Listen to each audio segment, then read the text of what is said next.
point out the audio. No problem. Just let me know. Peace to the family out there. We live, right? We cooking. And I'm right here with the Empress. You know, I know it's Empress, but she impresses us every time and she blesses us with her presence. So I like to call her my Empress because when she's around, she permeates so much positive energy and creativity that it's the reason why I be saying it's important for a man to surround himself around beautiful women perpetually and consistently. Why? So that eventually you can start going more into the core of the woman. So when you first start, you know, as men, we just look at a woman butt or something, we be like, she wifey material. Yeah, that's wifey material, right? But then if you surround yourself with beautiful women long enough, you become a little numb to it. Not numb like you don't want to engage them sexually, but numb like, you know what? You need to, you don't get captivated by just the physical aspect. Something deeper. You know what I'm saying? And eventually it becomes sapiosexual and it becomes more mental. So she's a prime example of that. So I honor her because she's a brilliant woman. Well, cheers to that. Let's have a shot, everybody. Yes. If you're at home watching this live, have Take a the shot shot with us. You heard? We're gonna do, what do you call this? Azul. Azul. You don't do the cheap thing, pardon me, people. But if you got a little Hennessy or whatever, then fine. It is what it is. But we doing the Azul. That's what we got to do right now. We're gonna turn out today. Trying to get Polight to drink. Well, he does drink. Yeah, she put me on. You know, Whitney always put Bobby on the. Consider anything alkaline, you would say the Azul is. Cheers. Oh, okay. Oh, I'm doing straight shot. You doing coconut water? Let me get a little coconut water. I'm just getting that. I don't need that much. Boom. Are we rolling on this right now? Yeah, we doing both. We good. Cheers. Cheers. We actually doing that. Okay. Are we guzzling? I'm just making sure I understand the rules. Okay. Yeah, we're meant to guzzle, but this is strong. Mm-hmm. Anyway, like. We'll work our way in. So, like, what are you most, like, popular for or famous for? Like, is it, like, the women that you're around? Like, you're always around so many beautiful women. Is it, like, money? Is it, like, black power? Like, what would you feel like leverage you the most, like, through social media? That's a good question. I would say it's the combination of them all. That's what makes me But which so one significant. the most? I think all of them are the most. The most. All right, let me explain to you something, right? Like, there's men on the planet who may be around a lot of beautiful women, right? We don't see it as frequent, but we do see it, granted, right? And so that exists. And then you have people that's Pan-African and black nationalists. We see that, right? Right. And then we see people that's wealthy, multi-millionaires, right? Of which I am a multi-millionaire, self-made multi-millionaire at that. But what we don't see is a black nationalist, multi-millionaire that's driving around in dope vehicles with a plethora of beautiful women. So it's really, for me, I would say it's the combination that really captivates the audience, because how many times do we see, like, was Malcolm X a millionaire? No, he wasn't. Was Dr. King a millionaire? No, he wasn't. So, contrary to what some may contend that I'm about, many people acknowledge me as an activist or Pan-African, right, or a revolutionary. They see me on C-SPAN. They see me on CNN. They see me on Fox News, right? Throwing myself out there. And then right after that, they see me driving in $300,000 cars, right? $400,000 cars. But right after that, they see me mobbing out like 10, 15 women going to the club. So that pales in comparison to their conception of what a revolutionary is, because generally you think of the struggle when you think of a revolutionary, or you think of somebody who's a little bit modest, maybe not as flamboyant, you know, maybe not the jewelry, maybe not the expensive clothes and expensive cars. So do you find that, like, important to, like, do you feel like your movement would be just as effective if you didn't have money? Or how do you feel like the money impacts the way that you influence others? Because, like you said, sometimes they do want you to be a little bit humble when you're talking about health, you're talking about black power. Like, do you feel like you would be a little bit more effective if you didn't have money? Nah, or people would perceive you differently? I'm way more effective with the money. Right. And that's a big part of what I'm talking about, because a lot of people will teach you about astrology. They'll teach you about numerology. They'll teach you about the sun, moon, and the stars. They'll tell you about God. They'll tell you about Allah. They'll tell you about the pyramid at Giza, right? Khufu, Khafre, and Menkaure Are, the three great pyramids at Giza, and how it's aligned with Anilam and Mintaka, and how the Milky Way is in alignment with the Nile River Valley, and how the Sphinx is in alignment with the Leo constellation, and how most pyramidal structures is on the 32-degree line of latitude around the world. And after we break all of that down, we say that's us. We're the forefathers and foremothers of mathematics and science. But how do we translate that into wealth stewardship? How do we translate that into generational wealth? How do we transcend the depths of poverty? If we are the fathers, the mothers of science and math, then why are we struggling with poverty? So for me, after we do all the astrology and after we do all the numerology, these are supposed to be cheat codes. So you mean to tell me with all the belief in God and your connection and your prayers and all the belief in numerology and all the belief in astrology and all the conviction of melanin makes us supreme and better than everybody else, we can't use any of that information to come out of poverty? So what I bring to the table is something more realistic. And I'm not condemning or knocking anybody with any of the science, and nor am I saying any of these sciences are illegitimate. What I'm saying is I can teach you what I know, and you can manifest your conceptions. You can materialize your conceptions.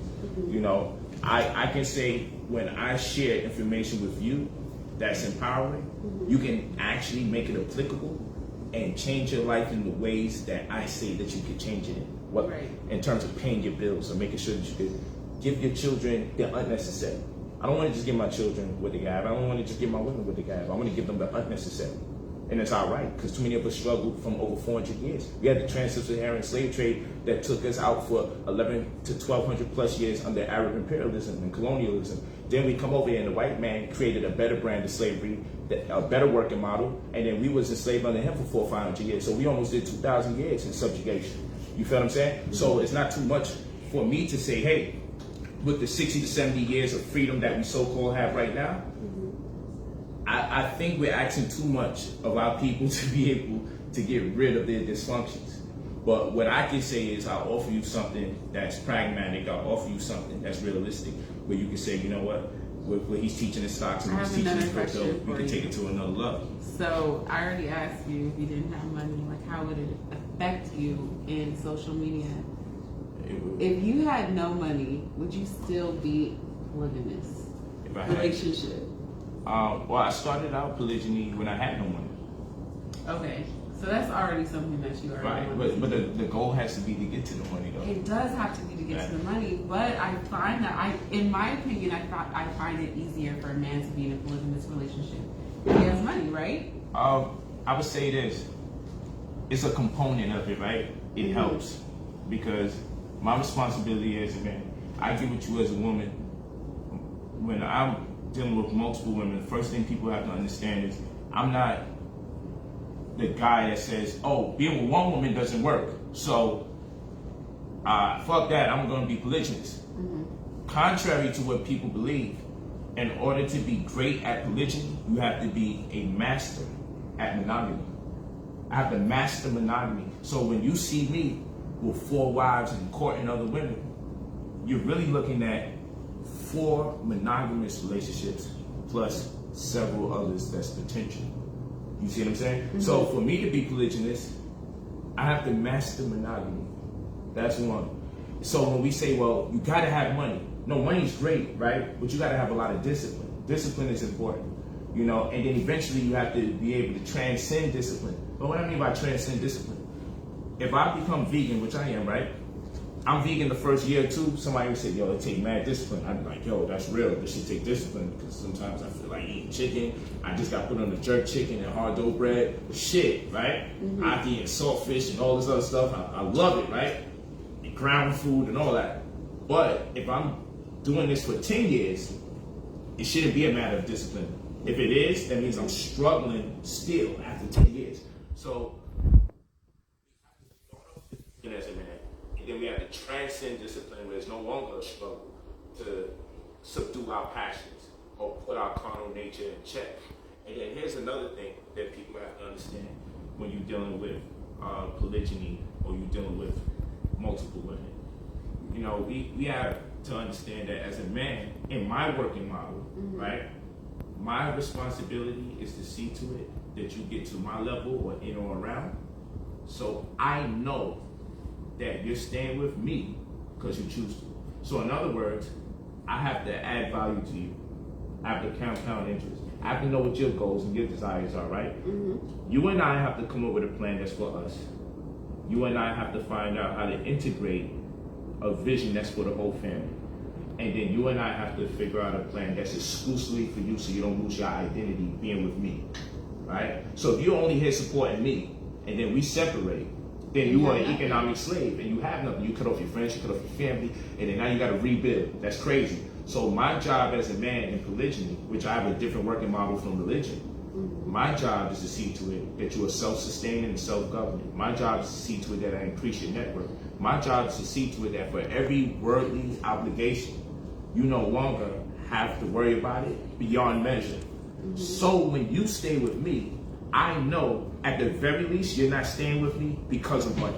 Right. You feel what I'm saying? Right. I want to know that you could just leave at any given day and live the best life you ever could have imagined because of the value that I've added onto you.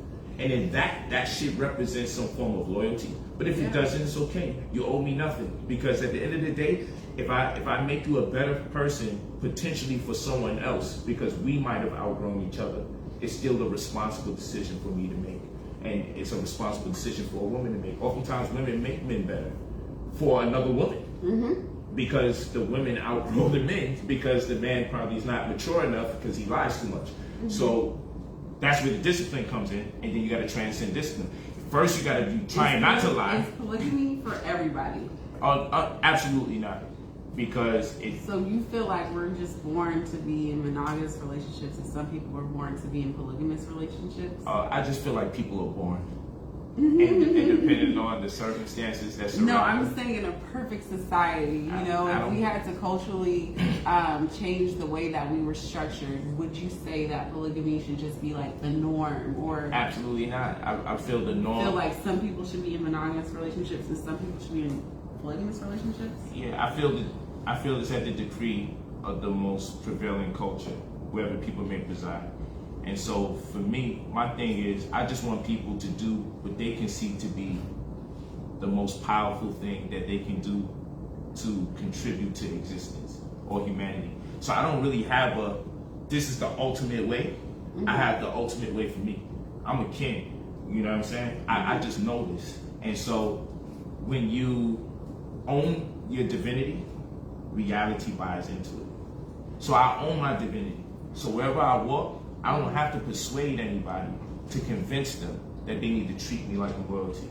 It permeates from my being. It emanates from my being. You are an empress, like I said. So when I get around you, I feel like I have to give you respect. Not because you demand it, but because that's what's resonating from you. Okay, so when you own your divinity, reality buys into it. So if I'm so stuck in my head that, I'm great, wherever I go, people are just going to feel like I'm great. It's just going to work. I go to sections that I've never been before, VIP, basketball games, whatever, where the friends and the family of the NBA players are supposed to be, but I ain't had no bread. But I own my divinity so much, security just let me walk right through with my entourage. My entourage is scary. I'm like, you got to chill out that energy. Let me do this. Let me walk there. What you going to say? Say what? I just walk there with the energy because I feel like, hey, I'm endowed and I possess this information that can change the world. I heal people for a living holistically. When we talk about naturopathic information, I heal people through my motivation. I heal people through taking them out of poverty. I am the celebrity. So when I walk, I know my value. I know my worth. So I carry that energy. I own my divinity. And by the time I get around people, it's not even up for the debate. It's non-negotiable. They already concede to the fact that I am who I am.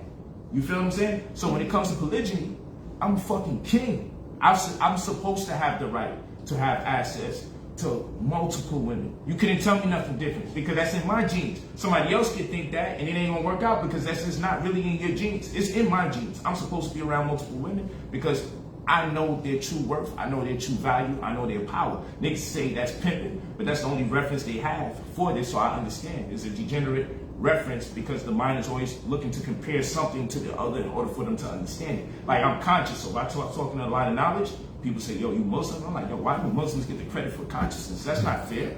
You know what I'm saying? Like, I'm conscious, but that don't mean that I'm Muslim. You feel what I'm saying? But it's their only reference because maybe only Muslims were the ones that took it a step further beyond the conventional approach towards religion. So when people say, yo, you're pimping, I'm like, yo, I see where you're coming from. Because you don't have a reference, because you don't know our ancient African archetype. You don't know how we prevailed. You think our story begins in slavery. You dig what I'm saying? Our story don't begin in slavery. And this was normalized behavior. Now we're Europeanized, we're colonized, you know, we suffer the consequence of what we call an enculturation process, where we adopt foreign ideas and cultures as our very own, and now it's so ambiguous, you can't tell when you're getting watered down versions of your own culture versus their actual culture. So I get it, I ain't tripping, you know, and I hope people don't trip either. Like I said, believe in your God, believe in whatever you believe in. Well, cheers to Cheers. that. You know, yo, I'm going in. Should we pop some champagne? Definitely. See, we do the knowledge, we vibe, and this is why I fuck with turn them. up. And this is why I gotta talk about. I'm gonna talk to you. How do you feel when men build with you, right? And I know you know that you're brilliant. You know, I know that you're into the stocks and the cryptocurrency and everything. I mentor you. I know when I first met you, you was strictly just on. Oh shit! Oh my god! Yo, I forgot I was doing that. That's good footage. Keep that. That shit scared the fuck out of me. Yeah. Pardon my language. It's a children's show. But yo, that was crazy. Damn, that was wild. That was dope though. I almost broke the chandelier. Like that's crazy. But yo, that just happened like that. I was literally building and forgot I was pushing the shit. Yo, that was fire though. I don't need the slow motion and see our expression because I really thought I broke some shit. I thought the chandelier was coming down my head because my imagination is more accentuated when I'm drinking. So I really thought like the ceiling was going to be on my fire. But yo, how do you feel when a brother talks to you, right? And you know in your mind, in your heart, this nigga, I don't want to say nigga, let me calm everything down. That you know the brother really just connecting with you on a sensual level. He don't know nothing about you, so he most likely only thinking sex, right? Right. And how do you feel when you get the impression that, damn, this dude don't even know? You're probably like way more smarter than him. How does that make you feel? I'm gonna ask you some stuff. I think that I'm gonna ask you that. everybody, if you meet anybody, in terms of dating, you're only gonna like somebody on the surface level because you don't know that person. So whether that be the woman being attracted to the man and she's so engulfed or just overwhelmed and likes him so much, like of course she only likes him for his looks. So I wouldn't be upset if a man just was like, I mean, I'm sexy, so I ain't mad. if a guy liked me and he was feeling it and you know it was just all about lust, I don't blame him because he doesn't know me. And he said about that. So on the flip end, how do you feel about women that may deject you, look down on you as though like you're doing something wrong because you're voluptuous? How you feel about that? You know, I think it's funny. Sometimes I laugh about it, but sometimes it does bother me because it can happen from like my own friends or my own family that don't like me or treat me a certain way, and it has nothing to do with anything other than the way that I look. So That's crazy. But So cheers. how you get through that? Like if you had to give advice to another sister who also goes through that type of, I call it a crisis because it's a crisis, it's a shame. Yeah. Right? What kind of advice would you give to a young sister that's experiencing it for the first time and kind of confused? Like, how do you tell them to get through it? At the end of the day, if you go out the house with your pajamas on and your hair crazy and you don't take pride in the way that you look, they're gonna not like you for that reason. So just like look good and do it for yourself. Look the way that you want to look and, you know, exude that confidence. And people are gonna want to tear you down because maybe you make a lot of money, or maybe you have a certain amount of followers, or maybe you just pop into your city, and at the end of the day, all you can do is just be happy and live your life, right? Yeah. Right? Because I know people be trying to hate on you. You already know this. What do you say when people try to hate on you? You be like, about using vulgarity? You already got me. Without using vulgarity, man, smile at the haters, man. Buy them a drink, send them some money. Yeah, like, pictures on the house, you heard? If you what's mad, your cash out, what's nigga? your cash out? So you can be even more mad, okay? Real shit. But you know, I learned a lot. You know, in fact, I actually I gotta get a shot because on the real, I learned a lot more about myself from dealing with the hatred. I learned what I was made up of. And no matter what, I still accept the critique, even if it comes in a very negative, volatile way. I still listen to the truth inside of the critique because I know that the haters is looking for anything that they cite as a weakness. So sometimes they're correct. So I appreciate it. And what I do, I make the necessary adjustments. And I feel like, on the real, more of my motivation comes from proving a hater wrong than embracing the compliment of a supporter, right? Compliments can make you weak. We need them and we love them. And don't stop giving compliments. But I really want you to hear me. It's the hatred, like people want to see me go broke. Like, you know, I spend a lot of money month to month, right? So, like we film me going shopping. I spend over 30 G's on my women just doing our thing for fight weekend inside of like an hour and a half in one store. You know what I'm saying? And so a lot of hatred came from it, right? A lot of negativity. Oh, you should open up a school, you should do this, you should do that. People tell me what to do with my money, right? But I make people money for a living, right?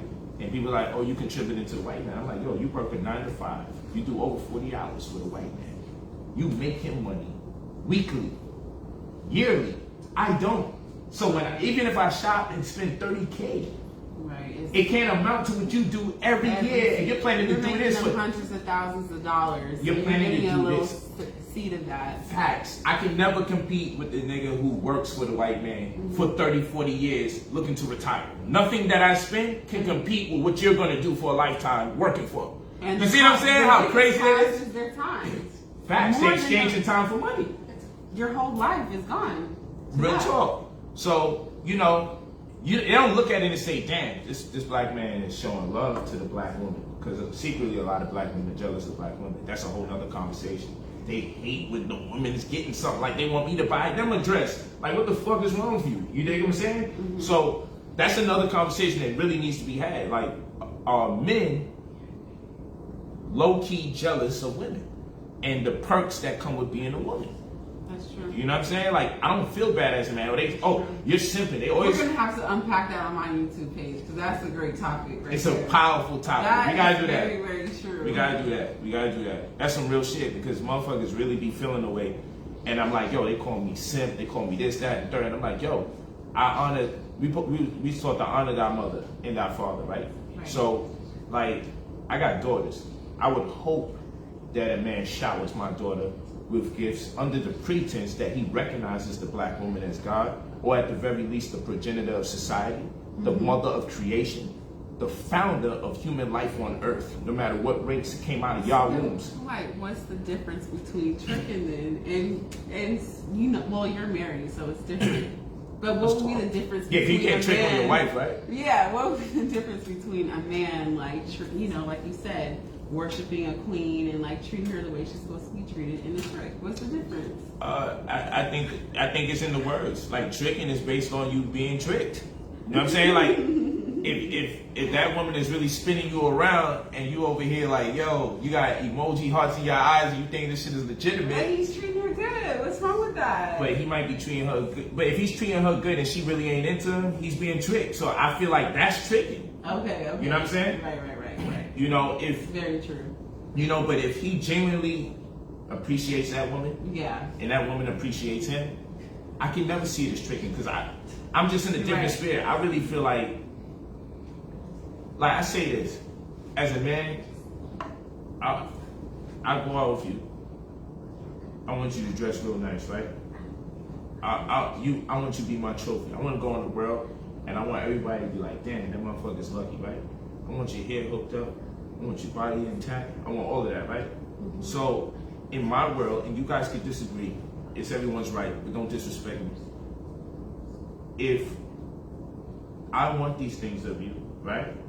Why shouldn't I pay to get your hair done? Why shouldn't I pay to put the shoes on your feet that I feel like? Oh no, not in this time. Guys want the girls to pay for their own hair, their nails, their makeup. Yeah, pay for their Ubers, tea, and dinner. Now I'm not saying do it for any woman you meet. I'm just saying not just any woman. I'm if saying I'm they're feeling in a relationship or they're married, they're niggas are crazy engaged, and they still want a woman to do all of those things. Yeah. So in my world, this is a different time. That's crazy. Well, where I treat my women, I'm like, yo, I want to see them a certain way. I'm funding that shit because I love the vibe when I go out and I see it the way I want to see it, right? So if you're a man and you don't got the resources to do it, and you meet a sister working with you, that's a different scenario. I would never knock a man who don't have the resources. You find a woman who don't mind, right? And I don't think it's wrong if a woman does mind, and I don't think it's wrong if a woman don't mind. So and you might say, yo, you don't think it's wrong if a woman does mind? Yeah, because that means she needs a different caliber type of guy. There's nothing wrong with people finding the caliber type of person that's corresponding with their mentality. So for me, like, niggas say, yo, that's tricky. But for me, I'm like, yo, I want to see my woman a certain way, and I'm willing to put my money and contribute to the way I want to see her when she's with me. Because I'm going to tell you this, I'm going to fuck up her hair when I'm having sex, right? So the least I should do is pay for that shit after, you know what I'm saying? Like, yo, it cost me $1,500, $2,000 for her hair. So I can pee on it or rip it off, like whatever the fuck is going on. We might have to pee on it. We might. Like, you know, erase that from the footage. But I'm just saying, I'm just talking for other guys. I'm not talking for me. I'm not talking for me personally. I'm talking for all guys around the world that have different fetishes. It may not necessarily be mine. So what I'm saying is, if I want to have the right to grab your hair and do all that shit and fuck it up, I should at least fund the opportunity to get it back right. And then I'm gonna tell you this: other people are like, yo, you want your woman dressed in form-fitting clothes like that? Other guys are gonna look at her. That's not. What if she has her own money? What if she's already a millionaire? She doesn't need you to pay for her hair and all that stuff. It's not about that. And I'm gonna tell you this: this is the most undervalued thing about men, right? We gotta understand this. The poor man, right? He gets his respect when he spends money. The rich man don't get respect when he spend money because everybody know he got it. Yes, he does. No, he don't get that respect like that. He does. Listen to me. The poor man is going to get more respect because you know he ain't got it like that. So when he turn around and he foot a $250 bill to go out to eat, that ain't nothing for me. But you know, like I just spent like I just spent $300-$400 on my meal right prior to this, right? But I mean, it's I would expect women to be grateful just because, right? But she's not gonna appreciate it the same way when you know the nigga poor. When the nigga ain't got that much bread and he pull that money out, you be looking at him like, damn, baby, you really did that? It's more respect there. What I'm saying is, the wealthy man's respect comes more from the time he spends because he can spend his time with any of a number of different people. But instead, listen to me carefully. I want you to listen. I'm listening. So listen to what I'm saying. You have to agree. Listen to this. I don't have to agree. Yes, you do. You have to. So listen to what I'm saying. My time is more valuable as a wealthy man. As a poor man, my money is more valuable because it's about sacrifice. So the sacrifice that's made is what's valued. So as a man that can do whatever he wants, whenever he wants, and go wherever he want to go and be with whoever, if I choose to be with you and I can be anywhere, you be like, yo, now listen, I want you to understand what I'm saying, even if you disagree. I can be anywhere I choose to be, right? And we know this. A poor man can't be anywhere he chooses to be. He's pretty much stuck where the fuck he's at. So if me as a wealthy man, I say, yo, shit, I'm gonna consume most of my time to fuck with you. You know, I can be with this woman, that woman. You know, I can travel this side of the world, that side of the world. You know, I can just do what the fuck I want because I ain't got the type of problems niggas normally have around planet Earth. But I choose to be with you. Yo, listen, and that is to be respected, right? Because you can't put a poor man's money versus a wealthy man's money and say it's the same respect. A poor man's time, a poor man has more time. That's not true. So that's not true. Well, he might be working mad fucking hard. That's what I'm true. saying. Like some of these people people that don't That's have true. money, they're working 3-4 jobs. So you're saying that their time is more valuable. No, their Like, money is more valuable. a rich person can be working 2 hours a day, and Yes. somebody who is poor can be working 80 hours a week. So Yes. you can't say that they have more time. No, because I'm they're not. poor. Let me retract it. You're right. So- it's not more time. The poor man's So time. you can't say there's more respect poor man's on a time- rich man's time. the poor spent man's with money you is more than respectable. than the poor person. Yo, Come on. if a man is busting his ass hour after hour to make that money, by the time he decides to give you some shoes, he had to think several fucking times over. Yo, I gotta pay my children. I got They're child gonna support. be the This same he shoes. got to think about mad shit before he buy those shoes. The wealthy man ain't got to think about them fucking shoes. It's the same My shoes fucking whether a my poor fucking man bag buys is almost for me $5,000. or a rich man. So at the end of the day, it's going to be So- the same appreciation. Yo, this bag almost 5 G's, right? So guess what? With some fucking $400-$500 shoe, I'll be like, that's light. Thank goodness it's only $400-$500, right? A poor man is like $400-$500. What the fuck? He had to think, you know what? I fuck with her. I love her. Hopefully she ain't bullshit, because then that's tricking, right? Because he got tricked. So he buys a $400-$500 joint, right? And yo, he felt that because he worked weeks. Because even when he tried to do over 40 hours, they stopped him and said, yo, nigga, we ain't paying you time to have. Stop at 39. We see you on the clock. Get the fuck out of here. No. So this nigga working so If hard. a woman really loves that man and she gets those $400 or $500 shoes or a rose, a She piece of shouldn't chocolate, even accept that shit. How about that? She hold shouldn't on. even get that from that No. nigga. She should be like, baby, She's gonna I be can't take this. so grateful that she got it from somebody that she loves. So you cannot put a No, value she gonna on be it about, grateful. She about gonna- how much somebody has. listen, boo, she gonna be grateful because she gonna say that nigga ain't got the money that he spent, and he did that.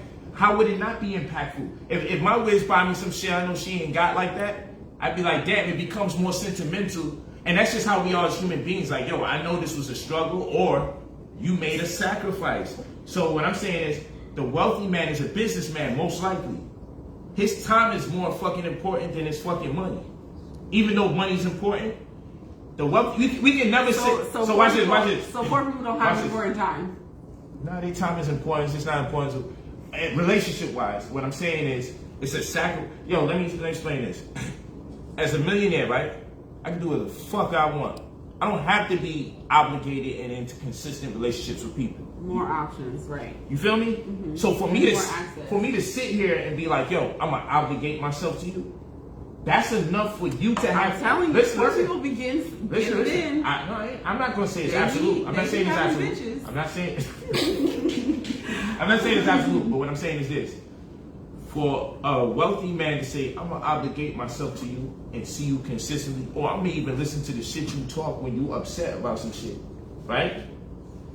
That's to be respected. Like, yo, this nigga must really fuck with me because he don't really gotta listen to me wilding and tripping. Because at the end of the day, he has more luxury, liberty, and freedom to deal with other people. That's a convenient disagreement. I disagree. Because you being I a disagree fucked up woman about once this. again, because Yo, at the end of the day, like you almost dehumanizing rich people. Like they still have feelings. They still want to They talk do. about emotions. They still want They do. to connect with somebody. I'm not It's talking like about they the just rich have all people. these options, Hey, you missing- And then they just want to. you're- Oh, I just want to fly all over You're the missing world. something. And You're they missing also, something. they still want to connect with Yo, somebody. you're missing something, Whether though. they have a lot of money or they don't. No, you're missing something. So- I'm not talking about the rich people. I'm talking about the reception of the rich man. The reception. How can you not feel the time better than the money? If a nigga got unlimited cash, right? How you gonna feel the impact of him buying you a fucking card for your birthday? I'm gonna. It's nice, I'm right? gonna feel the impact. No, it's nice, right? I'm gonna feel the impact. But I tell you this, if you see a man busy and he's wealthy and he's always moving around and he's working and he's grinding, right? And then he gives you his time knowing he's running this company, he's running that company. Yo, all these people trying to talk to him, but he refused to talk to him. That's where you can see, oh, this motherfucker really must love me, because the sacrifice is different. So that's what I'm saying. The poor man's sacrifice is different from the wealthy man's sacrifice. That's all I'm saying. The wealthy man, his sacrifice, we see it immediately when he buys some shit he can't afford. The wealthy man's sacrifice, you're not going to see that immediately when he buys you something because he has a lot of money. But Right. what you can see is, damn, you know what? That nigga made time for me. That's all I'm saying. They got different types of sacrifices. Right. No, But that makes sense. that's all I'm saying. They got different types of sacrifice. That'll be your barometer to discern. Yo, he really fucked with me. Right. You know what I'm saying? Like, I think there's definitely different ways that you can really show that. Like we're not gonna discount a card from a wealthy person. Mm-hmm. I'm just saying the card with some money in it from a poor man hit different from a card from a wealthy man. It hit different. What do you mean a card? Does the card have like a birthday it? card or whatever? Like it can have a nice poem in it, nigga. It can have all of that, but it's gonna hit different, you know, because the circumstances that surround that person. So the wealthy man's time is more valuable than the wealthy man's time is as valuable as the poor man's money is valuable.